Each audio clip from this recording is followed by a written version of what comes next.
विजयनगर राज्य। रात का वक्त था। आसमान में बादल थे और राजमहल के चारों ओर काली धुंध छाई हुई थी। महल के मुख्य प्रहरी अचानक चौंक उठे क्योंकि उन्होंने दीवार पर एक परछाई देखी। एक ऐसी परछाई जो किसी इंसान की नहीं थी। वो हर रात अलग दिशा में दिखाई देती, कभी महल की दीवार पर, कभी राजा के कमरे के पास।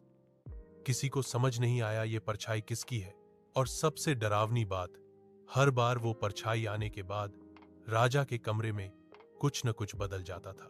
कभी फर्श पर अजीब निशान, कभी कमरे की बत्ती अपने आप बुझ जाती। राजा कृष्णदेव राय बेचैन हो गए। उन्होंने कहा, यह कोई साधारण बात नहीं है।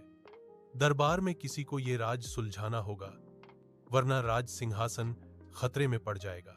सब दरबारी डर गए, कोई आगे नहीं आया।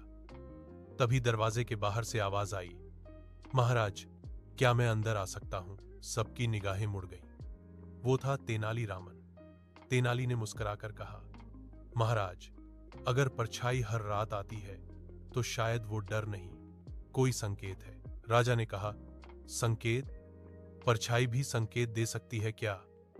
तेनाली बोला, हां महाराज, कभी कभी डर के पीछे कोई दिमाग छिपा होता है और मैं उस दिमाग को ढूंढ लूंगा।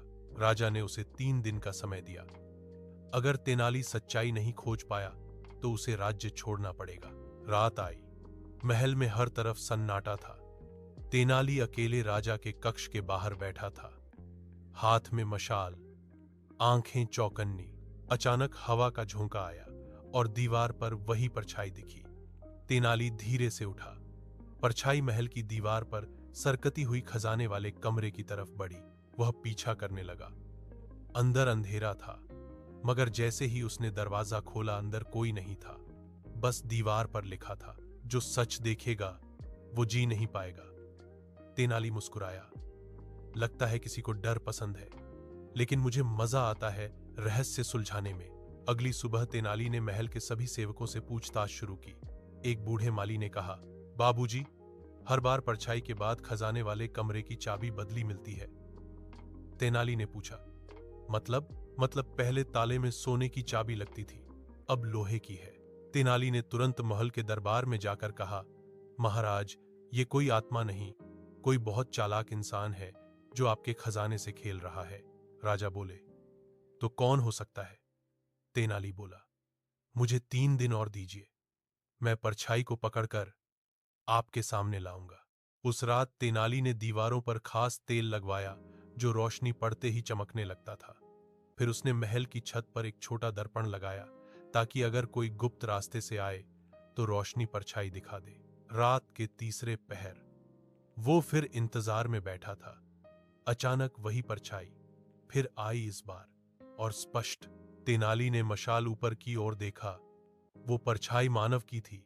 किसी ने काला कपड़ा ओढ़ रखा था और हाथ में जादुई दीपक था जो दीवार पर बड़ा साया बनाता था।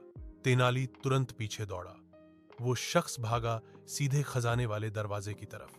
जैसे ही उसने चाबी लगाई, तेनाली ने पीछे से आवाज लगाई, रुक जा, वरना अब परछाई नहीं, तू खुद गायब हो जाएगा। वो शख्स पलटा और तेनाली ने देखा वो राजमहल का मुख्य कोषाध्यक्ष था। राजा को बुलाया गया। कोषाध्यक्ष कांपते हुए बोला, महाराज, मैं दोषी हूं, पर मैंने कोई चोरी नहीं की। तेनाली बोला, झूठ बोल रहा है, तूने डर का खेल रचा ताकि लोग खजाने के कमरे में न जाएं, क्योंकि तू वहीं राज्य के सोने को चांदी से बदल रहा था। राजा ने गुस्से में कहा, तेनाली, ये तू कैसे कह सकता है? तेनाली मुस्कुराया, क्योंकि जब मैंने ताले में अपनी मोम की सील लगाई थी, अगली सुबह वो टूटी हुई थी, और जब मैंने दीवारों पर वो खास तेल लगाया तो रात में परछाई के साथ उसके जूतों के निशान भी दिखे। राजा ने जांच करवाई और सच में खजाने के कुछ हिस्से नकली सिक्कों से बदले गए थे। राजा क्रोधित हो गए। इस विश्वासघाती को कारागार में डाल दो। पर जैसे ही सैनिक उसे पकड़ने लगे, कोषाध्यक्ष रोने लगा, महाराज, मैंने चोरी लालच में नहीं की, मेरी बेटी बीमार थी, उसके इलाज के लिए मैंने कुछ सोना लिया और डर का नाटक रचा ताकि कोई अंदर ना आए। राजा स्तब्ध रह गए। तेनाली चुप था, मगर उसकी आंखों में नरमी थी। उसने धीरे से कहा, महाराज, सज्जा जरूरी है, लेकिन कभी कभी इंसान का अपराध उसके हालात से बड़ा नहीं होता। राजा ने सोचा और बोले, तेनाली, तूने सच्चाई बताई और इंसानियत भी दिखाई। कोषाध्यक्ष को दंड मिलेगा, पर उसकी बेटी का इलाज राज खजाने से होगा। अगली सुबह राजमहल में शांति थी। तेनाली राजा के साथ बैठा था। राजा बोले, तेनाली, तूने डर, झूठ और छल तीनों को हराया। तूने फिर साबित कर दिया कि बुद्धि सबसे बड़ी ताकत है।